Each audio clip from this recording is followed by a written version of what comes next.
Hello friends, welcome to my channel. तो आज हम करने जा रहे हैं कमर्शियल ऑर्गेनाइजेशन चैप्टर का इलस्ट्रेशन नंबर फर्स्ट। इसमें हम सीखेंगे कि किस तरीके से हम एडिशनल इन्फॉर्मेशन या फिर एडजस्टमेंट्स को सॉल्व करते हैं। यहाँ पे बच्चों को बहुत सारी प्रॉब्लम आती है कि किस तरीके से एडजस्टमेंट्स को सॉल्व किया जाए, बट इतना भी मुश्किल नहीं है अगर आप ध्यान दोगे। तो एक आपको ट्रिक बताऊँगी आज मैं कि किस तरीके से आपको एडजस्टमेंट्स को कंप्लीट करना है। बिना भूले एक भी एडजस्टमेंट आराम से कंप्लीट होगी। बस बहुत अच्छे से इस वीडियो को पूरा देखिएगा, आपको खुद समझ में आएगा कि किस तरीके से हमें एक भी इलस्ट्रेशन छोड़े बिना पूरा किस तरीके से करना चाहिए। और ये बहुत इंपॉर्टेंट भी होता है क्योंकि हमारी कई सारी चीज़ें मिस भी हो जाती हैं। तो इस तरीके से आप करोगे तो आपको कभी भी ये नहीं रहेगा कि आप एक भी एडजस्टमेंट भूल रहे हो या एक भी चीज़ आप भूल रहे हो। ठीक है, ट्रायल बैलेंस जो आपको दे रखा होता है उसके अंदर की एक भी चीज़ आप नहीं भूलोगे अगर आप इस तरीके से करोगे जिस तरीके से मैं करवाने जा रही हूँ। तो स्टार्ट करते हैं इलस्ट्रेशन नंबर 1। इलस्ट्रेशन नंबर 1 में दे रखा है हमें following are the ledger balance presented by MS Sen as on 31 March 2022। ये सारी इन्फॉर्मेशन हमें इंटरनली दे रखी है, तो इसको भी पढ़ने की ज़रूरत नहीं है। फर्स्ट ऑफ ऑल हमारा यही रहता है कि हमें इंटरनल इन्फॉर्मेशन पढ़ने की ज़रूरत नहीं रहती है। ठीक है, बाद में ये चीज़ पढ़ेंगे जब हमारी एडिशनल इन्फॉर्मेशन कंप्लीट हो जाएगी। हम स्टार्ट करते हैं एडिशनल इन्फॉर्मेशन से। एडिशनल इन्फॉर्मेशन में हमें क्या दे रखा है? स्टॉक दे रखा है। स्टॉक में मार्केट प्राइस दे रखा है और कॉस्ट प्राइस दे रखा है। मार्केट प्राइस और कॉस्ट प्राइस, अगर ऐसे दो प्राइजेस दे रखे हों तो हमें हमेशा लोअर पर ध्यान देना चाहिए। इतना आप हमेशा याद रखो, मार्केट हो चाहे कॉस्ट हो, जो भी लोअर होगा वही आपके बुक्स ऑफ अकाउंट में शो होगा।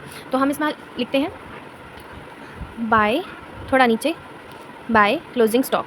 इसको हम अंदर रखेंगे अभी, क्योंकि हमें नहीं पता कि इसमें आगे क्या एडजस्टमेंट आ जाए। जिस तरीके से मैं यहाँ पे ध्यान देके कर रही हूँ कि नहीं इसमें कोई एडजस्टमेंट आ सकती है, तो उस तरीके से आपको भी ध्यान देना पड़ेगा कि हाँ एडजस्टमेंट आ सकती है तो उसे अंदर ही रखो। और कुछ लिमिटेड चीज़ें होती हैं जिनके अंदर एडजस्टमेंट होती ही है, तो वो चीज़ करते करते क्वेश्चन याद हो जाती हैं। जैसे क्लोजिंग स्टॉक के अंदर एडजस्टमेंट कौन सी हो सकती है? अगर डिस्ट्रॉय हो गया या फिर गुड्स ट्रांजिट में होंगे या फिर और भी चीज़ें ऐसी, सेल्स में सेल रिटर्न हो गई वो चीज़।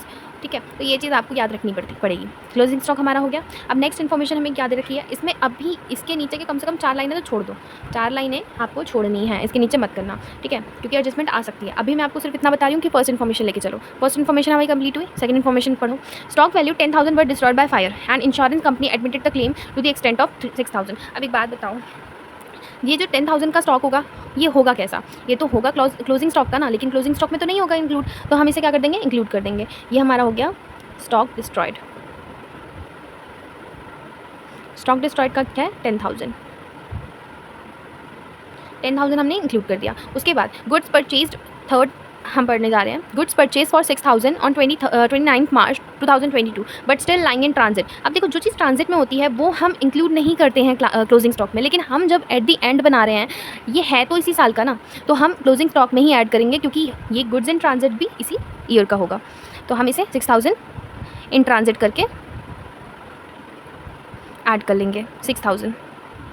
तो ये पूरा मिला के हो गया 36,000। 36 आप अब बाहर लिख सकते हो, क्योंकि इसके अलावा मुझे यहाँ पे कोई एंट्री ऐसी नहीं लग रही है जो इसमें आनी हो। ठीक है, हमारी 3 एडिशनल इन्फॉर्मेशन हो गई। फोर्थ पढ़ो। Goods taken for the proprietor for his own use. अब एक बात बताओ, ये तो ड्राइंग हो गई, लेकिन किस चीज़ की? गुड्स की। गुड्स अगर जाते हैं तो हमने एंट्री पढ़ी थी कि हमारी एंट्री परचेज में से होती है ना, तो हम यहाँ पे क्या करेंगे? परचेज में से ही हटाएंगे। यहाँ पे हमारा जो परचेज है वो कितना दे रखा है?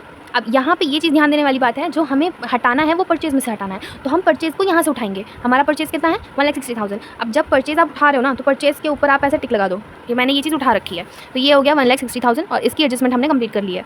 ये रहा 3,000। ये क्या है? प्रोप्राइटर ने यूज़ कर लिया। अब जब प्रोप्राइटर यूज़ कर लिया तो हम तो माइनस करेंगे ना, क्योंकि ये तो परचेज हुआ ही नहीं, तो ये हम यहाँ से माइनस कर देंगे। किस नाम से? ड्राइंग नाम से। ड्राइंग लिखो, गुड्स टेकन बाय प्रोप्राइटर लिखो, ये आपकी मर्जी है। ये आ गया हमारा 157,000। अभी इसके बाद हमारे परचेज में से एक और चीज़ माइनस होती है, वो है क्या चीज़? हाँ जी, रिटर्न इनवर्ड। रिटर्न इनवर्ड जो हमारा होता है वो बताता है सेल्स रिटर्न, और रिटर्न आउटवर्ड होता है वो हमारा बताता है परचेज रिटर्न। तो परचेज रिटर्न अगर होगा इसमें तो देखा जाएगा, बाकी मैं अभी जिस तरीके से कर रही हूँ वो करो। यहाँ पे हमने एक एडजस्टमेंट थी वो हमने कंप्लीट कर ली। इसके नीचे भी इसके नीचे भी आप लोग 2-3 लाइन छोड़ दो, क्योंकि इसके बाद का भी हमें नहीं पता कि है या नहीं है। इसके बाद आता है outstanding wages amounted to 4,000। Wages है हमारा, अमाउंट कितना है? 4,000। यहाँ पे वेजेस दिख रहा है हमें 30,000। तो हम वेजेस कहाँ आता है? ट्रेडिंग में आता है, तो हम ट्रेडिंग में ही डालेंगे। टू वेजेस नाम से 30,000। और कितना आउटस्टैंडिंग था? आउटस्टैंडिंग हमेशा ऐड होता है, आउटस्टैंडिंग हमेशा ऐड होता है क्योंकि वो रहता तो इसी साल का है ना। Outstanding wages amounted 4000। तो इसमें और तो कोई एडजस्टमेंट मुझे लग नहीं रही कि वेजेस में कुछ होगी, तो 34,000 हमने डायरेक्टली बाहर लिख दिया। अब नेक्स्ट हमारा है आई थिंक फ्रेट का। Freight was paid in advance for 1000। Freight कितने का है 1000 और यहाँ पे फ्रेट कितने का है 8000। तो हम पहले फ्रेट डालेंगे। फ्रेट आता है हमारा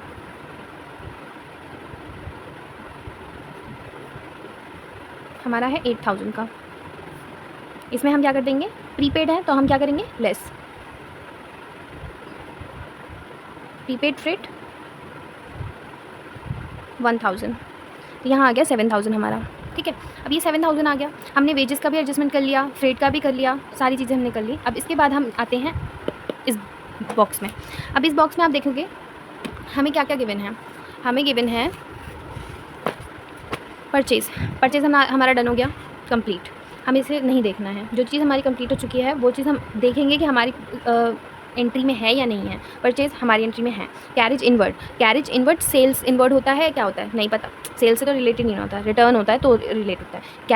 कैरेज इनवर्ड है तो इसका मतलब कहाँ आएगा, हाँ ये भी हमारा ट्रेडिंग में ही आएगा।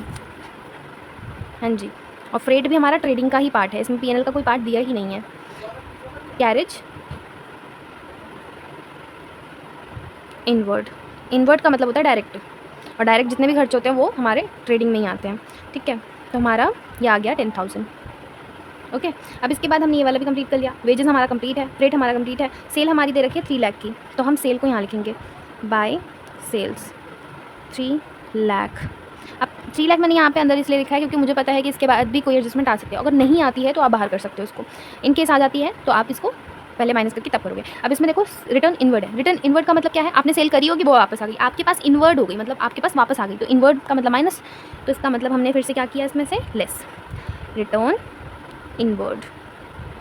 इनवर्ड कितना आया है हमारा 16,000, तो 16,000 माइनस किया तो 284,000 आ गया। अब यहाँ पे रिटर्न आउटवर्ड है। रिटर्न आउटवर्ड का मतलब परचेज करके लेके आए थे, अब तुमने फिर से वापस उसे बाहर भेज दिया, तो रिटर्न आउटवर्ड भी हमेशा माइनस होता है। रिटर्न आउटपुट है 10,000, तो ये 10,000 आपने माइनस किया तो 147,000 आ गया। ठीक है, 147,000 आ गया। अब रॉयल्टी पे करोगे तो रॉयल्टी पे होगी तो यहाँ पे 2 रॉयल्टी नाम से आ जाएगा 6,000। गैस एंड फ्यूल है 2 गैस एंड फ्यूल का आ गया 2,000। यहाँ पे हमने सारी ही एडजस्टमेंट भी कर ली, यहाँ पे हमने सारी अंदर वाले पार्ट्स भी कर लिए। तो ये होता है बहुत ही इजी तरीका कि किस तरीके से आप किसी भी चीज़ को टैकल कर सकते हो। अब आप एक एक चीज़ चेक करो। आपने परचेज़ की पूरी एडजस्टमेंट करके बाहर कर दिया, ये चेक करना बहुत ध्यान वाली बात है, क्योंकि हम कभी कभी ऐसा छोड़ देते हैं कि नहीं अंदर का भी बाकी है, ये पहले एडजस्टमेंट चेक कर लेते हैं कि और भी इससे रिलेटेड तो नहीं है, तो हम इसे अंदर ही छोड़ देते हैं और हम काउंट करना भूल जाते हैं। तो इसलिए ये चीज़ ज़रूर याद रखना। परचेज से रिलेटेड बाहर आ गया, वेजेस से रिलेटेड बाहर आ गया, कैरेज इनवर्ड से रिलेटेड बाहर है, रॉयल्टी बाहर है, गैस एंड फ्यूल बाहर है, फ्रेट बाहर है, सेल्स बाहर आ गया है, क्लोजिंग स्टॉक पूरा बाहर आ गया। अब इसमें कोई भी चीज़ ऐसी आपकी नहीं बची होगी जो आपने काउंट ना की हो या फिर आपने छोड़ दी हो। अब इसको हम जोड़ते हैं कि कितना है। सॉरी ओपनिंग स्टॉक तो हमने भूल गए। देखा, ये चीज़ होता है जब हम ध्यान नहीं देते। मैंने सीधे परचेज से स्टार्ट कर दिया क्योंकि मुझे आपको बताना था कि परचेज़ को आपको टिक लगाना है, और मैंने खुद भी ध्यान नहीं दिया। तो ये चीज़ ध्यान रखने वाली बात है कि आपको चेक ज़रूर करना है कि आप कोई चीज़ ना भूलें। ठीक है, तो हम यहाँ पे कर, तो कैलकुलेट करके देखते हैं हम। 284,000 प्लस 36,000, ये आ गया 3,20,000। इसके बाद यहाँ का 10,000 plus 147,000 plus 6,000 plus 34,000 plus 10,000 plus 6,000 2,000 and 7,000, यह है 220। तो यहाँ पे आप माइनस करोगे 3,20,000 से 2,20,000 माइनस करोगे तो क्या आएगा 98,000। तो ये आ गया हमारा 98,000। तो ये हमारा आ गया ग्रॉस प्रॉफिट। ठीक है, यही चीज़ अगर यहाँ पे हमारा पीएनएल होता तो हम इसे ट्रांसफ़र कर देते, ग्रॉस प्रॉफिट इधर आ जाता। फिर उसके बाद हम क्या करते हैं, यहाँ पे जितना भी आपका पीएनएल का अमाउंट होता तो हम इधर लगा के उसे माइनस करते हैं। बट ये क्वेश्चन यहीं तक था तो हम यहीं तक छोड़ देंगे। ओके, से बहुत इजी है कि आप किस तरीके से अपने क्वेश्चंस को, अपने एडजस्टमेंट्स को कंप्लीट कर सकते हो, ठीक है। तो हम भूलेंगे भी नहीं कि किस तरीके से हमने ये चीज़ करी है। तो मिलते हैं नेक्स्ट वीडियो में। नेक्स्ट वीडियो में मैं सेकंड क्वेश्चन करवाऊँगी, सेकंड इलस्ट्रेशन, जो कि बहुत ही अच्छा है क्योंकि उसमें बहुत सारी चीज़ें हैं समझने के लिए। ट्रेडिंग भी है, पीएनएल भी है और बैलेंस शीट भी है। हर एडजस्टमेंट के 2 इम्पैक्ट ज़रूर होते हैं जो कि हमने इस क्वेश्चन में नहीं किए हैं, लेकिन नेक्स्ट क्वेश्चन में हर क्वेश्चन के 2 इम्पैक्ट आपको जानने के लिए मिलेंगे। और हमें करते करते ये चीज़ याद हो जानी चाहिए कि वो 2 इम्पैक्ट कहाँ और कैसे जाते हैं। वो हमारे लिए इम्पॉर्टेंट भी है और ईजी भी बना देती है क्वेश्चंस को करने में। तो मिलते हैं नेक्स्ट वीडियो में। Thank you, bye bye.